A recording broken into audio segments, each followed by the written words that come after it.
Hello friends, welcome back to my YouTube channel Sapna study idea. So friends, आज के video में हम लोग बात करने वाले हैं आर्काइव्स के बारे में। तो देखिए, जिसे हिंदी में कहा जाता है अभिलेखागार। तो आप लोग भी इस वीडियो में लास्ट तक बने रहिएगा। तो चलिए स्टार्ट करते हैं आज के टॉपिक को। तो देखिए, पहले हम समझते हैं कि अभिलेखागार का अर्थ क्या होता है। तो देखिए, अभिलेखागार वह स्थान होता है जहां ऐतिहासिक, प्रशासनिक, सरकारी और निजी दस्तावेजों को सुरक्षित रखा जाता है ताकि भविष्य में उसका अध्ययन और उपयोग किया जा सके। तो देखिए, इतिहासकार इन दस्तावेजों का अध्ययन करके इतिहास का निर्माण और पुनर्निर्माण करते हैं। तो सरल शब्दों में समझिए, अभिलेखागार वह संस्था या स्थान है जहां ऐतिहासिक महत्व के दस्तावेजों को व्यवस्थित रूप से संग्रहित और संरक्षित किया जाता है। अभिलेखागार शब्द अंग्रेजी के आर्काइव्स शब्द से आया है, जिसका अर्थ होता है ऐतिहासिक दस्तावेजों का संग्रह। तो इस पॉइंट को आप लोग ध्यान रखिएगा। तो देखिए, अभिलेखागार की परिभाषाएं देख लेते हैं कि कौन कौन व्यक्ति क्या क्या कहे हैं। तो यहाँ पे पहले रहते हैं हिलरी जेनकिंस के अनुसार। तो इन्होंने कहा कि अभिलेखागार वे दस्तावेज हैं जो किसी संस्था या व्यक्ति के कार्य के दौरान बनाए जाते हैं और उन्हें भविष्य के उपयोग के लिए सुरक्षित रखा जाता है। यहाँ पर अब दूसरे रहते हैं शेलेबर्ग। तो इनके अनुसार कहा जाता है कि अभिलेखागार ऐसे दस्तावेज हैं जिनका ऐतिहासिक या प्रशासनिक महत्व होता है, जिन्हें अस्थायी रूप से सुरक्षित रखा जाता है। ठीक है, इस पॉइंट को आप लोग ध्यान रखिएगा। आगे हम देखते हैं कि अभिलेखागार का ऐतिहासिक विकास कैसे हुआ। तो देखिए, अभिलेखागार की परंपरा बहुत पुरानी समय से चली आ रही है। तो इसमें पहला हम देखेंगे प्राचीन काल में। प्राचीन राज्यों में राजा अपने आदेश, कर रिकॉर्ड और प्रशासनिक दस्तावेज सुरक्षित रखते थे। इन दस्तावेजों से हमें राज्य की प्रशासनिक व्यवस्था का पता चलता था। उदाहरण के रूप में समझिए, जैसे कि कर वसूली के रिकॉर्ड, भूमि से संबंधित दस्तावेज और राज्य की आदेश। आगे हम देखते हैं मध्यकाल में कैसे रखा जाता था। तो देखिए, मध्यकाल में भी प्रशासनिक दस्तावेज बनाए जाते थे। विशेष रूप से मुगल काल में राजस्व और प्रशासन से जुड़े रिकॉर्ड रखे जाते थे। जैसे कि मुगल प्रशासन में क्या क्या देखने को मिला, भूमि रिकॉर्ड, कर व्यवस्था, प्रशासनिक आदेश जैसे दस्तावेज को सुरक्षित रखे जाते थे। आगे है आधुनिक काल में। तो देखिए, यहाँ पर अभिलेखागार का वास्तविक विकास ब्रिटिश शासन के समय में हुआ था। ब्रिटिश प्रशासन ने दस्तावेजों को व्यवस्थित रूप से संग्रहित करने की व्यवस्था की थी। भारत में राष्ट्रीय स्तर पर अभिलेखागार की स्थापना की भी गई थी। और देखिए, सबसे प्रमुख अभिलेखागार रहता है नेशनल आर्काइव्स ऑफ इंडिया। तो यह भारत का सबसे बड़ा अभिलेखागार रहता है। आगे हम देखते हैं अभिलेखागार की विशेषताएं क्या क्या रहती हैं। तो देखिए, अभिलेखागार की कुछ मुख्य विशेषताएं होती हैं, जैसे कि मूल दस्तावेजों का संग्रह। तो देखिए, अभिलेखागार में मूल दस्तावेज मतलब कि जो ओरिजिनल रिकॉर्ड्स रहते हैं उनको सुरक्षित रखा जाता था और इसका ऐतिहासिक महत्व भी था। जैसे कि इन दस्तावेजों का ऐतिहासिक और प्रशासनिक महत्व भी होता था। जो पुराने समय का जो भी रिकॉर्ड्स रहता था उन्हीं के आधार पर इतिहास को लिखा जाता था। ठीक है, आगे है दीर्घकालीन संरक्षण। तो दस्तावेजों को लंबे समय तक सुरक्षित रखने के लिए विशेष व्यवस्था की जाती थी। आगे है शोध कार्य में उपयोग।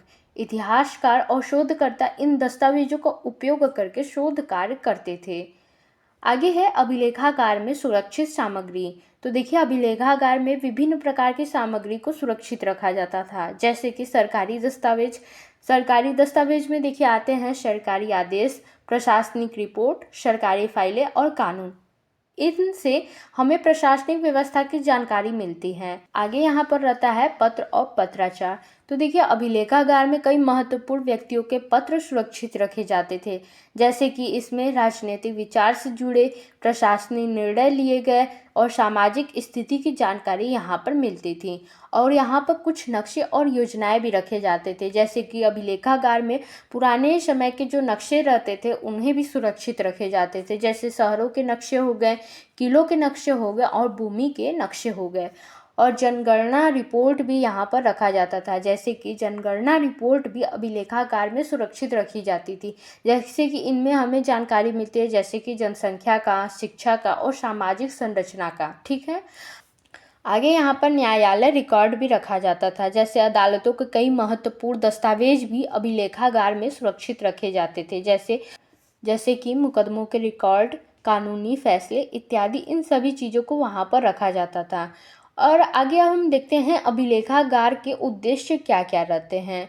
तो देखिए, अभिलेखागार की स्थापना कई उद्देश्यों से की गई थी, जैसे कि दस्तावेजों का संरक्षण करने के लिए, ऐतिहासिक दस्तावेजों को सुरक्षित रखने के लिए अभिलेखागार की स्थापना की गई थी, शोध कार्य में सहायता के लिए, जैसे कि शोधकर्ताओं को अध्ययन सामग्री भी उपलब्ध कराना रहता था, इस वजह से इसकी स्थापना हुई रहती थी, प्रशासनिक रिकॉर्ड का संरक्षण के लिए, जैसे कि सरकारी दस्तावेजों को व्यवस्थित रखने के लिए किया गया था, और रहता है इतिहास लेखन में सहायता, जैसे कि कुछ इतिहासकारों को प्रामाणिक शोध उपलब्ध कराने के लिए इसकी स्थापना की गई थी। आगे है अभिलेखागार का महत्व क्या क्या रहता है। तो देखिए, इतिहास लेखन में अभिलेखागार का अत्यंत महत्वपूर्ण स्थान रहता है, जैसे कि इतिहास का प्रामाणिक स्रोत अभिलेखागार में मूल दस्तावेज होते हैं, इसलिए यह सबसे विश्वसनीय स्रोत माने जाते थे। प्रशासनिक व्यवस्था की जानकारी यहाँ पर रहती थी, जैसे कि अभिलेखागार के दस्तावेज से हमें सरकार की कार्यप्रणाली का पता चलता था। सामाजिक और आर्थिक इतिहास यहाँ पर देखने को मिलता था, जैसे कि इन दस्तावेजों से समाज की स्थिति और आर्थिक व्यवस्था की यहाँ पर जानकारी मिलती थी। आगे रहता है शोध कार्य में सहायता, जैसा कि ऊपर हम लोग ने पढ़ा कि इतिहासकार और विद्यार्थी अभिलेखागार का उपयोग करके शोध कार्य अपना पूरा करते थे। और यहाँ पर अब देखते हैं कि भारत में अभिलेखागार क्या रहता है।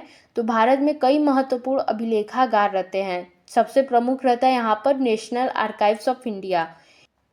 यहाँ पर सभी प्रकार के रिकॉर्ड्स रखे जाते थे, जैसे कि ब्रिटिश शासन के दस्तावेज, प्रशासनिक रिपोर्ट्स, ऐतिहासिक रिकॉर्ड। इसके अलावा कई राज्यों में राज्य अभिलेखागार भी होते थे।